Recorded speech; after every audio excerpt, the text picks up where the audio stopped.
Yes, good morning. Again, there is a topic Cauchy sequence and there are some more theorems based on this topic. Let's start doing that. This is a very important theorem.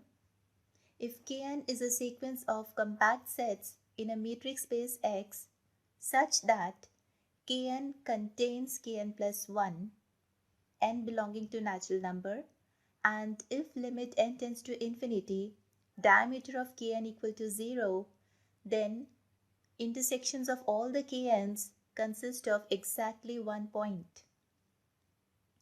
Kn contains Kn plus 1 means if you put n equal to 1, we will get Kn contains K2 or K2 is a subset of K1.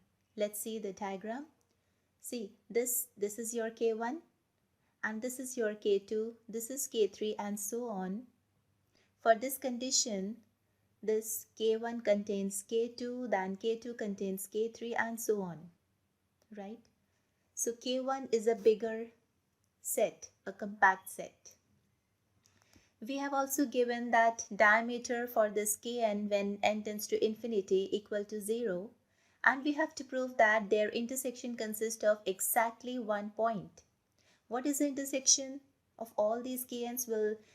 What is the intersection for K1, K2, K3? Only this part, right?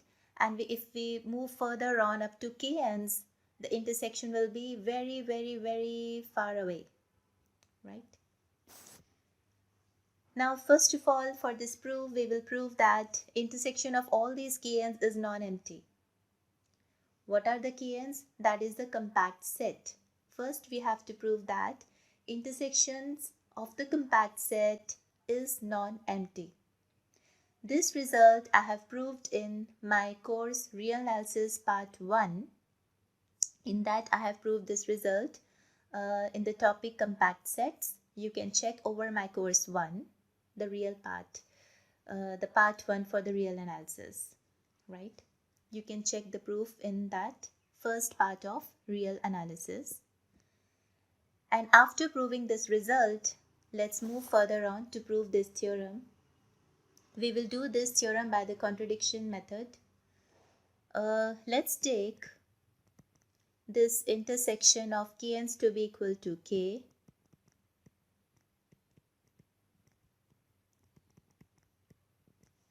right? And what it is given that diameter for this Kn where n tends to infinity limit is there equal to 0. And I have taken all these intersections to be equal to K. If possible, suppose, now we have to prove that this K consists of exactly one point. So if possible, suppose K contains more than one point.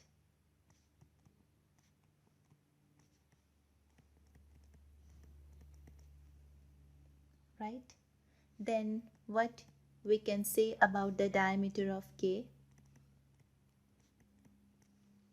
This diameter of K will be positive because this K contains not one point but more than one point, and distance between the point is positive then, right? So I have taken this diameter of K to be greater than 0 because distance between 2 points can be as small as possible or it can be a positive distance. Hence the diameter of K is positive. Now since this K, which is the intersections of the compact sets, this Kn is contained in, this intersections of Kn is contained in K. Kn. How? See? If we see the intersections for only 3 compact sets, K1, K2, K3, what is their intersection? And going from 1 to 3, what is their intersection? K3, right? And this K3 is a subset of K3 It is also the subset of K2. It is also the subset of K1, right? So K3 itself is a subset of K3 or K2 or K1, or we can say that this K3 is a subset of if we take n to be 1, then K1 is a subset of K1. If we take n to be 2, then K2 is a subset of K2 and K1. If n is 3, then K3 is a subset of K3, K2 and K1. So if it is n, then this intersection is a subset of Kn.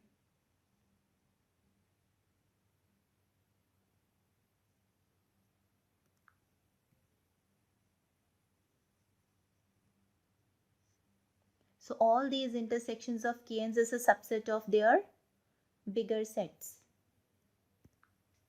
Hence, I have written this intersections of Kn is a subset of Kn. Then what do we say from this? Which implies the diameter of K is a subset of Kn. Therefore, K is a subset of Kn. And from here, I can write diameter of K is less than equal to diameter of Kn, right? And what can we say about diameter of Kn? This diameter of K, this is positive, right? So I'm writing like this. Diameter of Kn is greater than equal to diameter of K, and this diameter of K is further positive. We have mentioned here because this K contains more than one point, so their diameter is positive. Now taking the limits all over this, taking limit n tends to infinity, diameter Kn greater than equal to diameter. Since limit is on n, so here only limit n tends to infinity I should write. Here I should not write because here it is only K. This is strictly greater than 0, which implies this limit n tends to infinity, diameter of Kn is all positive, right? Now this is a contradiction. Why? Because it is given that this diameter of Kn, limit n tends to infinity, is 0, right? But here we are saying that this limit diameter Kn is positive, which is a contradiction.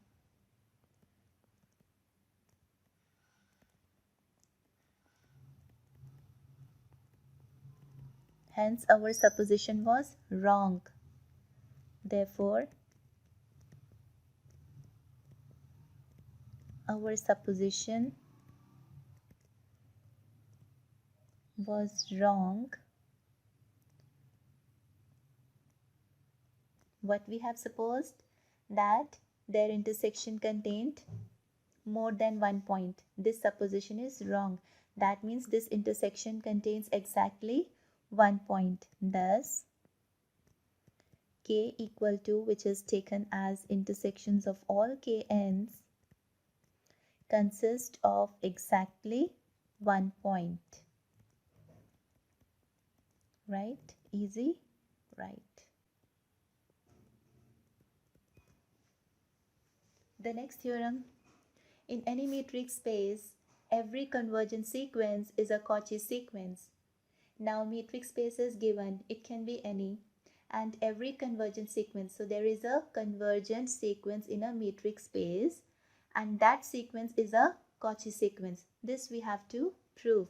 So a convergent sequence in a metric space is given to us. So let Pn, this be a convergent sequence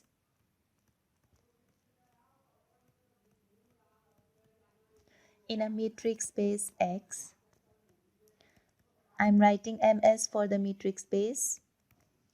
And suppose as it is a convergent sequence, it must converge to a point. So let Pn is converging to point P. Now the definition for the convergent sequence. Then for given epsilon positive, there exists a positive integer n such that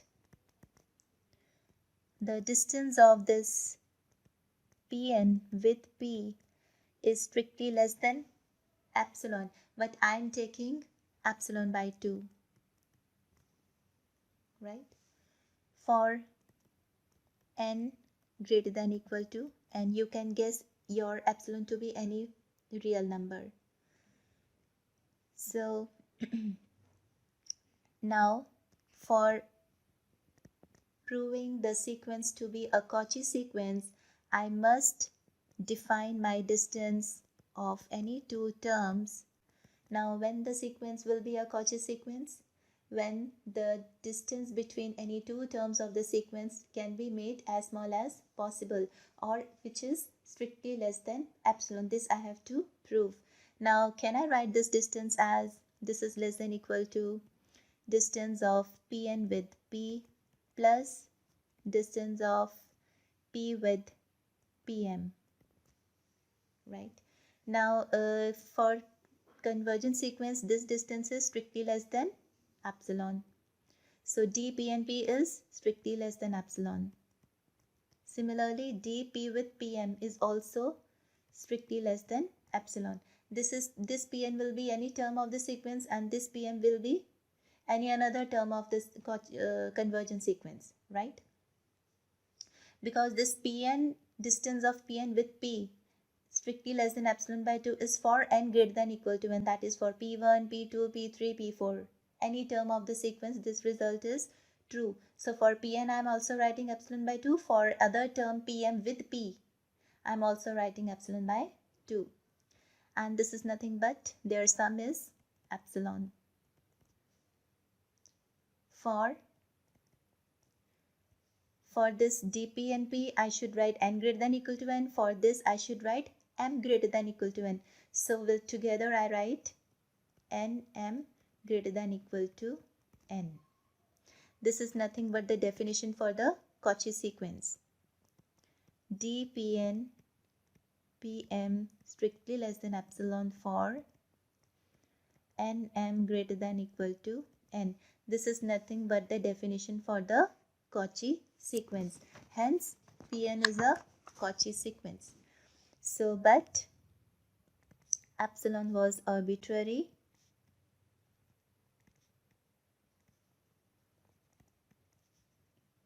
Therefore, this Pn is a Cauchy sequence. Right? So in any metric space, every convergent sequence is a Cauchy sequence, but converse need not be true. That is, in any metric space X, Cauchy sequence need not be a convergent sequence. Let's check some examples. There is a remark. The converse of above theorem is not true. That is, a Cauchy sequence need not be a convergent sequence. That means if a Cauchy sequence is given to you in a metric space, then it need not be or may not be convergent to a point which belongs to that metric space. For example, if I am having the sequence 1, 1.4, 1.41, 1.414, so on, this is a Cauchy sequence in a metric space Q. Q is a set of rational numbers. Why this sequence is Cauchy sequence? Because in a Cauchy sequence, the difference between the two terms of the sequence can be made as small as possible. But this sequence is converging to root 2, right? This is nothing but the value for the root 2. So it is converging to root 2. But this root 2 is not belonging to the set of rational numbers. So the sequence is converging to a point, but that point does not belong to that metric space. And the metric space is a set of rational numbers. So Cauchy sequence of rational numbers does not converge over Q. One more example, 1 plus 1 by n to the power n. This is a Cauchy sequence in Q which fails to converge over Q. Why? Because if we take limit n tends to infinity over this is nothing but e. Do you remember? This is e, exponential. This e does not belong to a rational number. This e is not your rational number. So here also Cauchy sequence fails to converge over Q. Give examples of two Cauchy sequence of rational numbers which converge to irrational numbers. So I have to give an example for Cauchy sequence of rational numbers which is converging to irrational number. So what is the example? If I consider the sequence 1, 1.4, 1.41, 1.414, 1.4142, this is a Cauchy sequence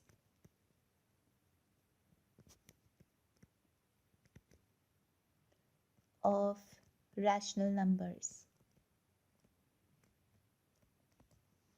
right?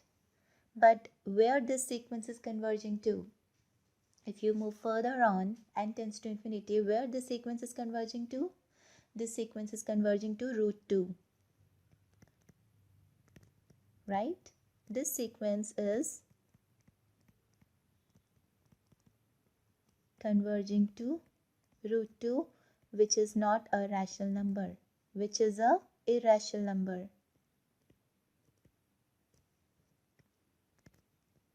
Which is an irrational number. So I got a sequence of rational numbers which is converging to irrational number root 2. One more example, you can take the sequence as 1, 1.7, 1.73, 1.732, so on. This is also a Cauchy sequence of rational numbers. Now where this sequence is converging to? Yes, come on. Yes. This sequence is converging to? Very good. Root 3. Which is again not a rational number, which is an irrational number, right? So in a given metric space or in any metric space, Cauchy sequence need not be convergent sequence. Give examples of two Cauchy sequence of irrational numbers. Yes, now we are taking the example of Cauchy sequence for irrational numbers which converges to rational numbers. Let's take an example. Consider the sequence root 2 minus 1, then root 2 minus 1.4, then root 2 minus 1.41, root 2 minus 1.414, so on. This is a Cauchy sequence of irrational numbers, right? This is a Cauchy sequence of irrational numbers. Now where this sequence is converging to? If you take your limit n to be infinity, further on you move, this root 2 minus 1.414. See, here the difference is some real number, here the difference is some real number. But if you move further on, up to n tends to infinity, this difference will be very nearer to 0 or approximately tending to 0. So this sequence is converging to 0. So this sequence is converging to 0, right? And 0 is not a irrational number. 0 is a rational number, right? 0 is a rational number. Can you guess one more example? All right, we should take the example for root 3. Yes, root 3 minus 1, then root 3 minus 1.7, then root 3 minus 1.73, then root 3 minus 1.732, so on. This is also a Cauchy sequence of irrational numbers. We can make sequence of our choice. This sequence is converging to again. Yes, of course, this sequence is also converging to 0, and 0 is rational number. So we have found a sequence of irrational numbers which is converging to a rational number, right? Good. So next time some more theorems are there on the Cauchy sequences. Hope so. It's very clear to you. So very important theorems are coming in my next video. So keep watching and enjoy your day and have very blessing day. Goodbye.